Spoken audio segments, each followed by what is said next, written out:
You're in a conversation. Your partner is telling you about their difficult day. Your friend is perhaps sharing something that's bothering them for some time. Your child is trying to explain why they are upset. And whilst they are talking, you're not actually listening, you're not present.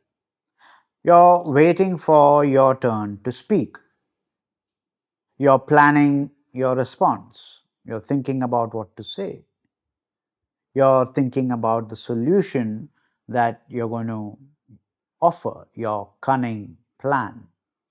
You're comparing their experience to a similar thing that perhaps happened to you sometime in the past. You might look like you're listening, you're doing all the nodding, making eye contact, and the what have you. But your mind is somewhere else entirely. And here's what's absolutely brutal about this: they can feel it. Maybe they can't articulate it, but they know you're not really there. And that knowledge, that sense of not being genuinely heard, erodes connection more than almost anything else entirely. Because being truly listened to isn't just a matter of nicety, it's psychologically essential for us as human beings. It's how we feel real, it's how we make sense of our existence, how we know that we matter, how we build trust and safety in relationships. Hello, I'm Rahul Nair from the Huddle Institute of Psychology, Philosophy and Spirituality, and welcome to episode 14 of our third season. And today we're exploring the difference between genuine listening and waiting to speak, and why that difference changes everything.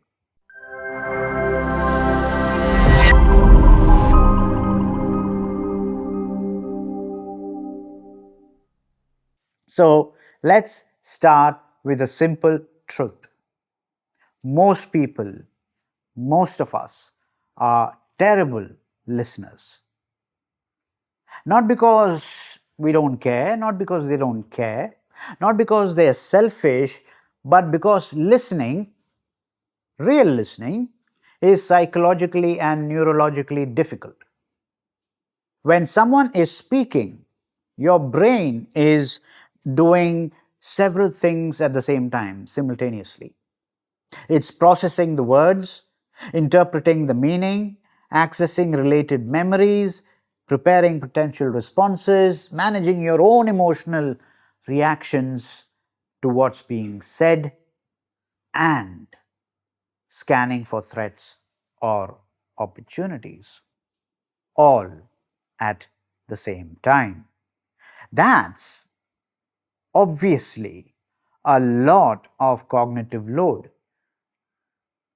And most of us default to one specific pattern. We listen enough to formulate our response. Then we stop listening and start waiting for our turn to actually speak.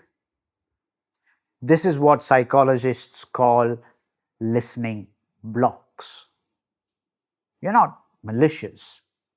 That's not what I am referring to at all. I don't mean to offend you here. You're not intentionally dismissive of anyone, but you're also genuinely not present with what the other person is trying to communicate with you. And here's the systems thinking piece about this. Communication is a feedback loop. The quality of your listening shapes the quality of their sharing. Let me repeat that. The quality of your listening shapes the quality of their sharing. When they feel unheard, they shut down or they escalate, trying to make you understand. When they feel genuinely heard, they open up more, they share more deeply. The system creates conditions for genuine connection. But when listening becomes transactional, I listen so you listen to me, I let you talk so I can talk to you, the system kind of becomes closed. There's no real information flow that happens. Both people are performing conversation rather than having a genuine conversation. From a capabilities perspective, being listened to expands your sense of agency and dignity. It signals your experience matters, your perspective is valid, you're worth the time and attention. Not being listened to diminishes that. It signals your experience is background noise to my inner monologue. Your perspective is less important than my response. I don't have time for you. So, in this episode, we are going to break down what genuine listening actually requires, the common listening blocks that prevents it, and how to develop the skill of being genuinely present with another person's experience, even when your mind wants to wander, fix, advise, or compare. So let's begin with the psychological framework. Active listening. Active listening, as defined by Carl Rogers, the famous psychologist, humanistic psychologist, is more than just hearing words. It's psychological presence with another person's experience. It requires the following. First, neurological presence. Your prefrontal cortex is engaged. You're tracking not just the words, but the emotion, the meaning, and the subtext. Secondly, suspended judgment. And by that, we mean you're not evaluating whether their experience is valid or reasonable. You're receiving it as real for the other person. Thirdly, emotional attunement.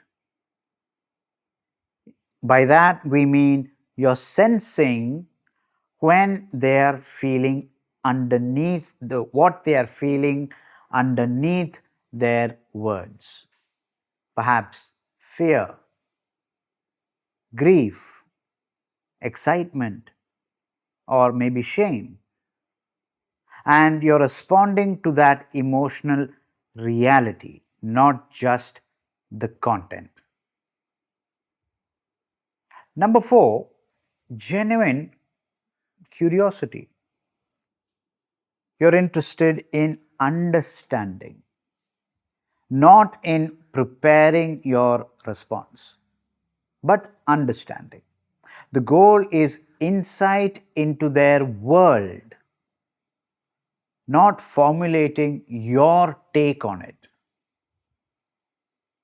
And number five, minimal reactivity. When they say something you perhaps disagree with, something that triggers you, or something uncomfortable, you don't immediately defend, correct, or shut down. You stay with them. Now, this is hard. This is genuinely hard. It requires significant cognitive flexibility, the ability to hold your own perspective whilst genuinely entertaining someone else's, to let their reality exist side by side, alongside yours, without needing to reconcile them immediately. The difference between hearing and listening is this: hearing is neurological, sound waves hitting your eardrum. Your brain processes them as language, and this is an automatic process, like how you're hearing my voice when you're watching this video. Listening, on the other hand, listening is psychological. It's a choice. It's the decision to prioritize understanding the other person's experience over formulating your response. That's listening. You can hear someone perfectly well whilst not listening to them at all. This can happen at the same time. The words register, the meaning does not land at all. Now, what are some of the most common listening blocks? Let's look at a few. Here are the most common patterns that prevent genuine listening. Number one, judging. That's a terrible way to handle it. That doesn't make sense. They are being overly emotional. When you're judging, you're evaluating their experience against your standards rather than understanding it from their perspective. Number two, advising. Here's what you should do. If I were you, I would do this, etc. The impulse to fix is often well intentioned, but it shuts down the listening. That's the problem. You've moved from receiving their experience to imposing your solution upon the other person. Number three, comparing. That reminds me of when the same thing happened to me then. This kind of redirects the conversation from their experience to yours. It becomes about you then. Even if the comparison is meant to show empathy, it shifts the focus of the conversation. Number four, filtering. You're listening for specific information relevant to you while tuning out everything else. This is something that we are particularly good at. We look for specific information that makes sense to us, that are relevant to us, and then we tune out the rest of the stuff. Number five, rehearsing. You're planning what you'll say next, whilst They are in the middle of their talk while they are still talking. Your attention is split. And guess what? They can sense it. Number six, derailing. You may say things like, "Oh, speaking of that," and you change the subject, or you latch on to one detail and take the conversation in a completely different direction. Yeah, we've all done that. Number seven, placating. Things like, "Don't worry, it'll be fine. You're doing great. It's not that bad." Right? You say things like that. This feels supportive, but it's actually rather dismissive. You're minimizing their experience to make yourself more comfortable with their discomfort.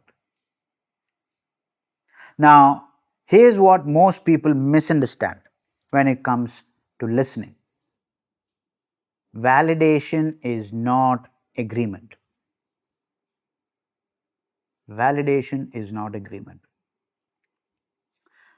Now, when you when you validate someone, you're saying effectively that I understand this is your experience. It makes sense given your perspective. You're not saying I agree with your interpretation. I would react the same way. That's not what you're saying. You can validate someone's feelings whilst at the same time holding a completely different view of the situation. These can coexist. I can see why that would be really frustrating for you. Doesn't mean you think their frustration is justified from an objective standpoint. It means you recognize that from where they stand, the frustration is real. This distinction, validation versus agreement, is super important, is crucial. Because people often avoid validation because they fear. They fear it means conceding the argument or endorsing their behavior, the behavior that you disagree with fundamentally. But validation is about recognition, not endorsement, and it's psychologically essential for the other person to feel heard. So, validation is important, and just because you validate someone's experience does not automatically mean that you agree with it. So, validation is important, and it is important because it is part of being heard. So, when to offer solution and when to just listen? The answer is almost never unsolicited. Unless someone explicitly asks, "What do you think I should do?" they are probably not looking for solutions. They're looking to be heard. And this is something that we always miss. Unless someone explicitly asks, "What do you think I should do?" Unless they ask you that question, they are just probably simply wanting you to hear them out. This is especially true in very close relationships. Your partner vents about work. They don't want you to solve their work problems. They want you to witness their frustration. Your friend shares something very difficult. They don't need you to fix it for them, they need you to sit with them in it. If you're unsure whether you should give solution or not, just ask. Like, are you looking for an input from me, or do you just need to vent? It's a perfectly fair question to ask. That simple question honors their autonomy and clarifies what they actually need from you. It's also really worth noting what counts as good listening varies across different cultures.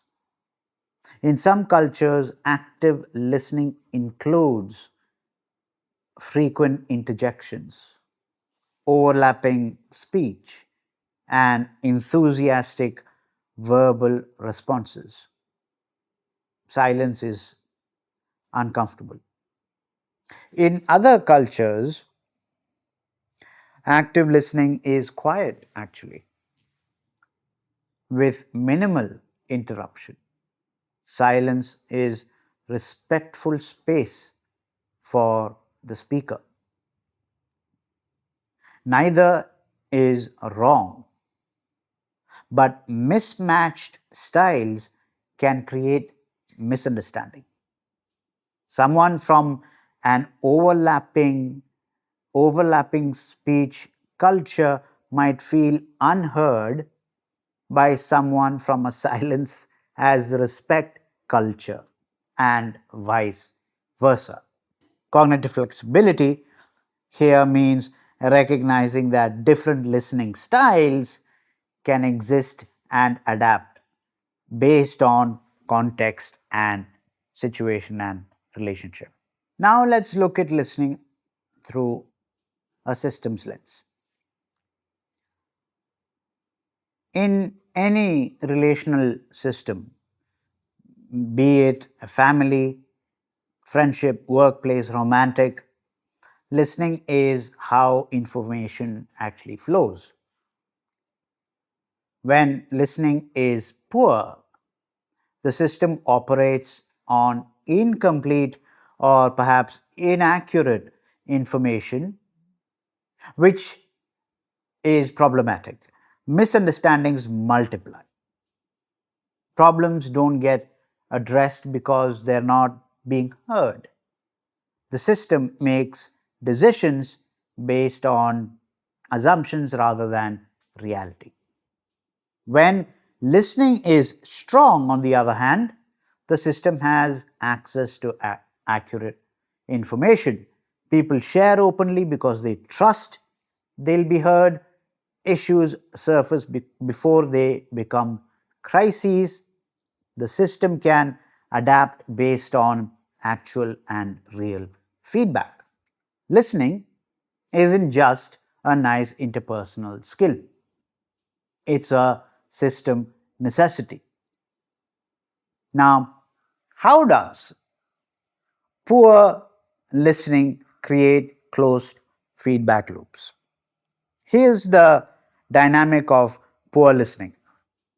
So, person A shares something important, person B doesn't really listen. They are planning their response, offering solutions, or comparing to their own experiences, etc. Person A feels unheard. Person A either shuts down, in other words, stops sharing, or escalates, tries harder to be heard. Then person B interprets shutdown as coldness or escalation as overreaction. Both feel frustrated with this cycle. The system stays closed. No new information can enter the system.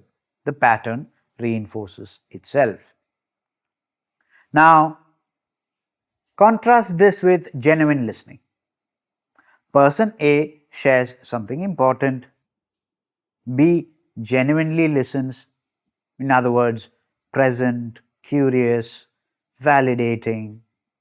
A feels heard, A then shares more deeply, B understands more accurately. Both feel connected, trust builds, system opens up to more honest conversation and communication. This is a positive feedback loop. Good listening creates conditions for more sharing, which creates conditions for deeper understanding, which eventually strengthens the relationship. Here's a systems insight that most people miss. Being heard makes you more able to hear. Let me repeat that. Being heard makes you more able to hear. When someone genuinely listens to you, when someone genuinely listens to you, when you feel understood, your nervous system relaxes. You feel less defensive. You're more open to hearing other people's perspective. When you don't feel heard, your nervous system stays activated. You keep trying to make yourself understood. You have no capacity then to listen to them because you're still fighting to be heard yourself. This is why arguments escalate. Neither person feels heard. Both are pushing harder to be understood in the first place. No one is actually listening. The system is then stuck in mutual pursuit with no reception. So, the leverage point, one person genuinely listening, is the first leverage point. That shifts the entire dynamic. Once the first person feels heard, they can listen to the other person. And then the system kind of opens up. In relational systems, genuine listening is one of the highest leverage interventions you can make. It doesn't require any kind of grand gestures. It doesn't require you solving other people's problems. It just requires your genuine presence. And that presence creates the foundational conditions for trust, openness, and genuine connection to kind of develop. So, for example, in a romantic relationship, partner A comes home frustrated from something that happened at work.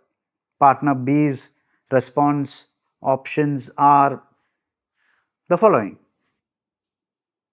poor listening, in other words, starts advising, why don't you just talk to your manager or start looking for a new job? This sounds helpful, but it skips the actual need, which is to be heard. A now feels like their frustration is a problem. It's a problem to solve rather than an experience to be witnessed. Good listening, on the other hand, might sound something like, oh, that sounds really frustrating. Tell me more about what happened. That is how good listening looks like. Then silence, presence, curiosity, letting them fully express before offering anything. Similarly, I mean, it could be it could be a parent-child situation.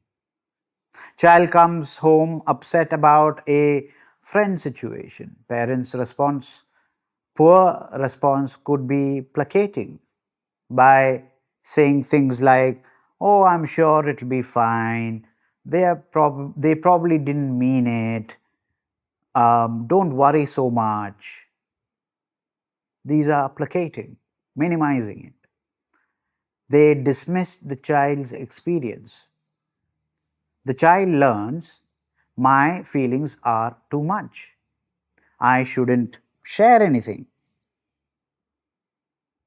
Good listening, on the other hand, oh, that feels really, or that sounds really hurtful. Tell me what happened. Then validating the emotion without solving. It makes sense you're upset. That would bother me too. The child feels heard. That's what allows them to move through the emotion rather than getting stuck inside it. So, these are some very practical examples of listening, poor listening, and good listening skills. What are the practical applications then? How do you actually develop the skill of genuine listening? Here are some steps to follow. Step number one, notice when you're not listening. Seems obvious, but it's something clearly we don't do enough. Self awareness is the foundation of almost everything. Start catching yourself when you're planning your response while the other person is talking, or comparing their experience to yours, or judging their reaction, or catch yourself thinking about something else entirely. Just notice. No self judgment, just, oh, I'm not actually listening right now. That's the first step. The second step is return your attention to them. When you notice you've drifted, gently bring your attention back. Don't judge yourself, but gently bring your attention back to the other person, just like you do in meditation. The practice is in the returning, not in never drifting. When you meditate, it's natural to drift into thoughts, but you gently bring your attention back, say, to your breath. In a similar manner, here, gently bring your attention back to what the other person is trying to say.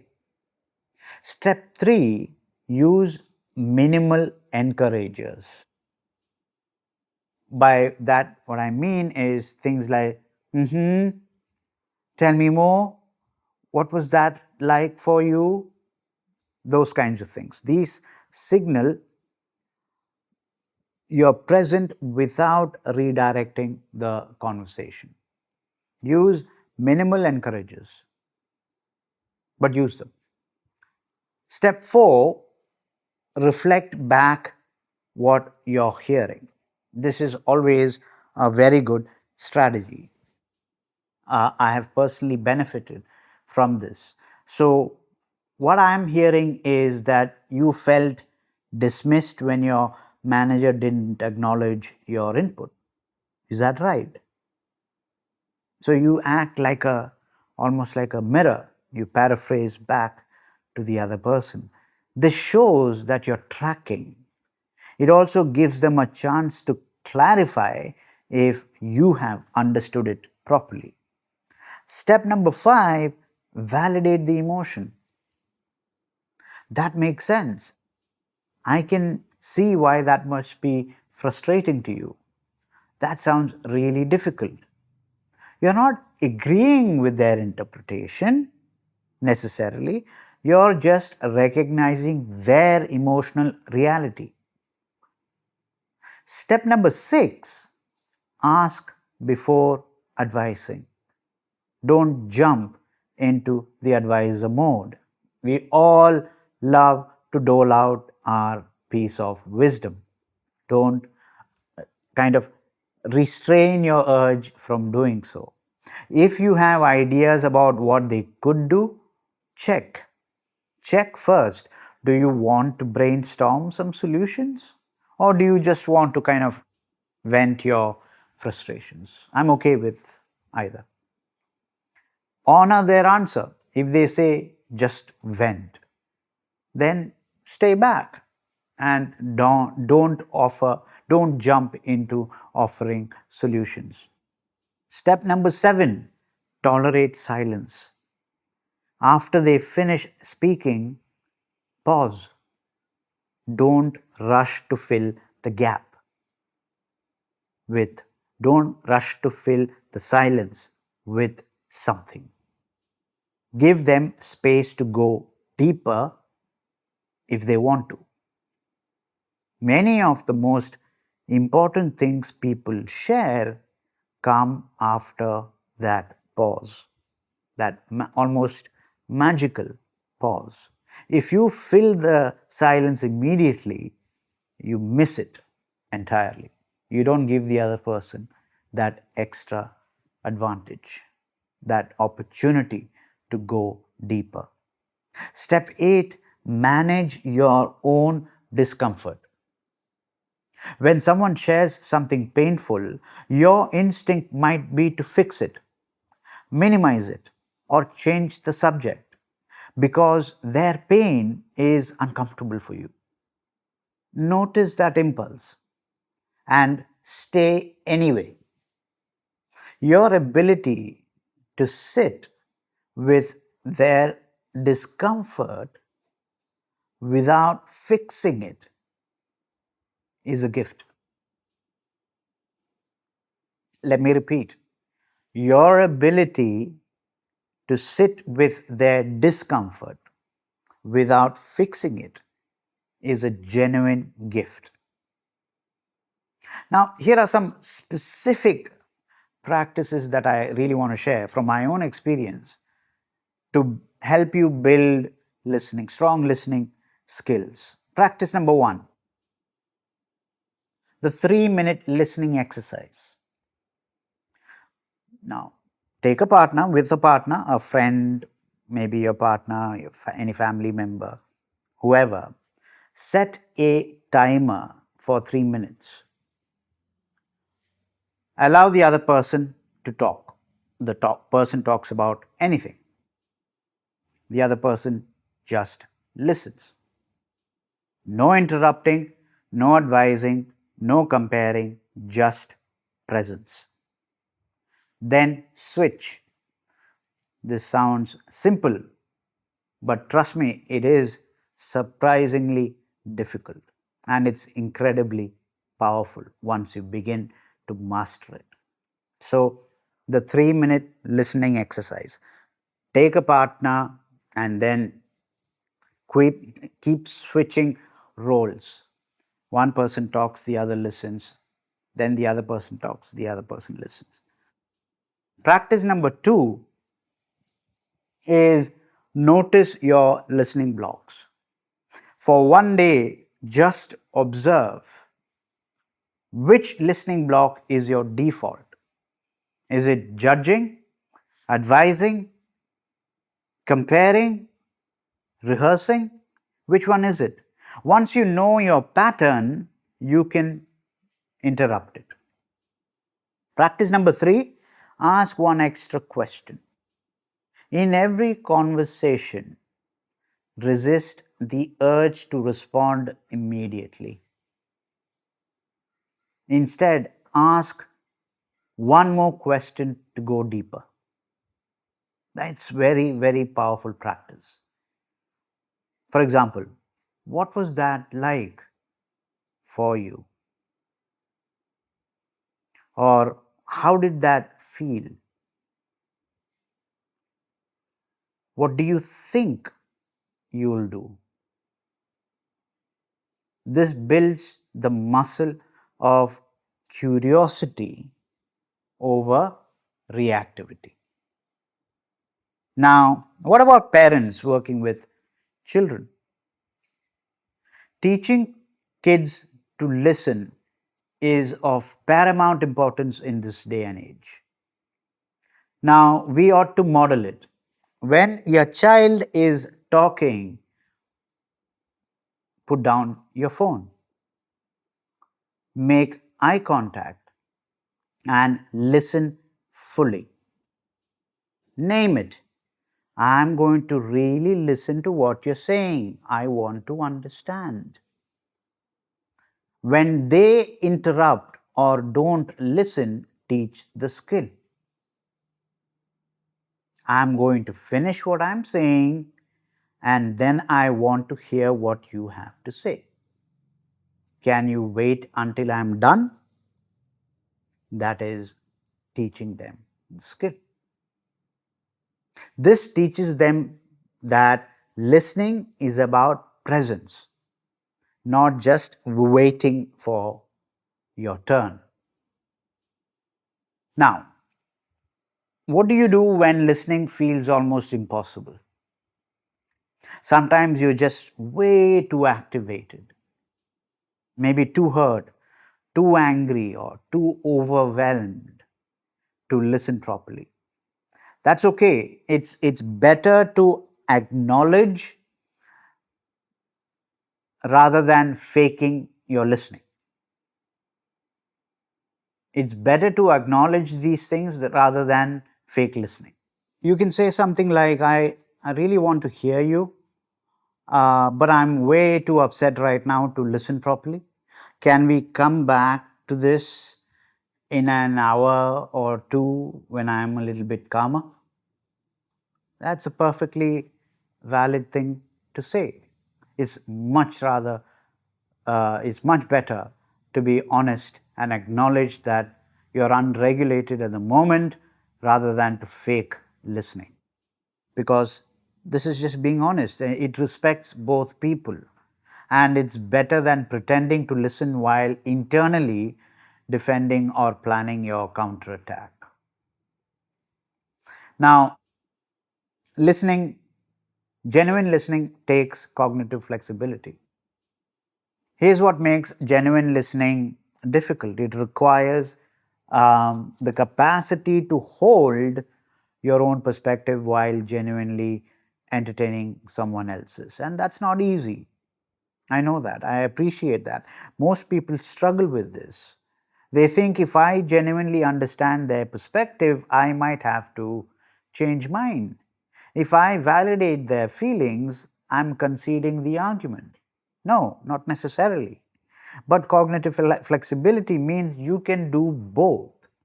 I understand why they see it that way, and I see it differently. Both perspectives can exist at the same time.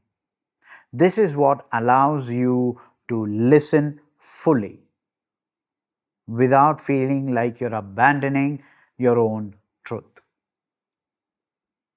Now, coming to the end of this episode, here's what I really want you to kind of take away. Most people are not genuinely listening, they are waiting to take their turn to speak.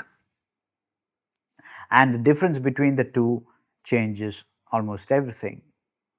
Active listening isn't just about being nice, it's psychologically essential.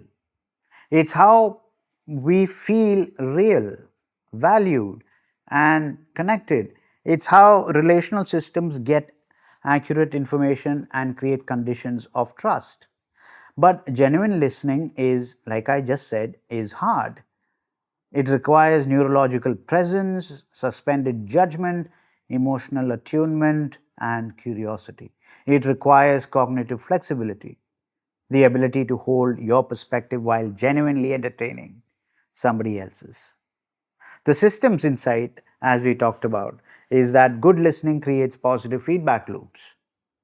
When someone feels heard, they open up.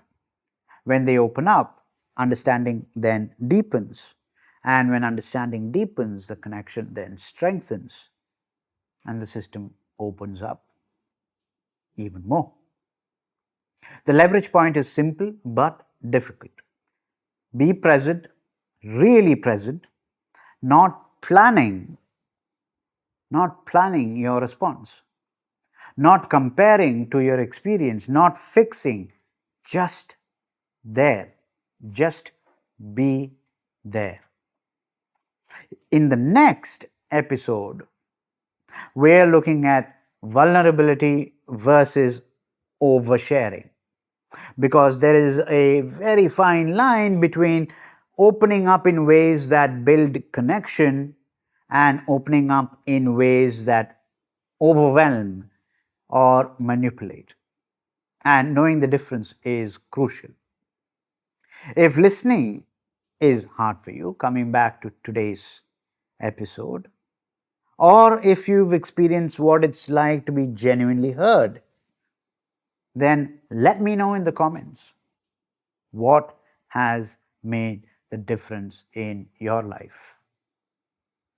Thank you for staying with me in this video. Join me again in the next one. Until then, ciao for now.